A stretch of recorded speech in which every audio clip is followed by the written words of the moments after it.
বলিউড আবারও কাঁপছে সন্ত্রাসের আতঙ্কে। গত বছর বলিউড সুপারস্টার সালমান খানের বাড়িতে গুলি চলার ঘটনার রেশ কাটতে না কাটতেই এবার নতুন করে সামনে এলো আরেক চাঞ্চল্যকর হামলার ঘটনা।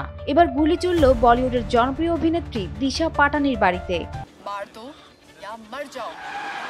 গত শুক্রবার ভারতের উত্তরপ্রদেশের বরেলিতে অবস্থিত দিশা পাটানির পৈতৃক বাড়িতে ভোররাতে ঘটে এই ঘটনা। পুলিশ সূত্রে জানা গেছে, ভোর ৩টা নাগাদ মোটরসাইকেলে করে আসা দুই অজ্ঞাত পরিচয় ব্যক্তি প্রায় ১০ থেকে ১২ রাউন্ড গুলি ছোড়ে। সৌভাগ্যবশত এ ঘটনায় কেউ আহত হননি, তবে দিশার পরিবারের মধ্যে চরম আতঙ্ক বিরাজ করছে।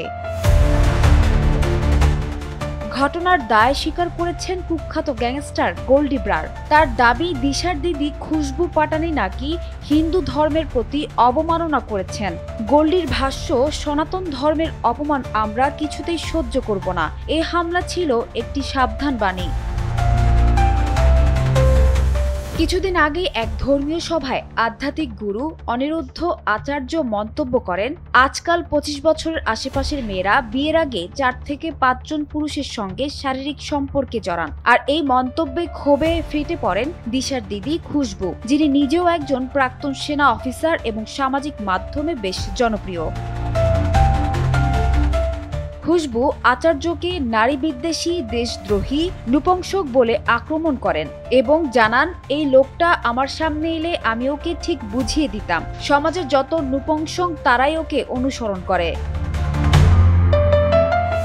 এখানেই থেমে থাকেননি খুশবু, প্রেমানন্দ মহারাজকে নিয়েও বিতর্কিত মন্তব্য করেন। ফলে ধর্মীয় মহলে ক্ষোভ আরও চরমে ওঠে।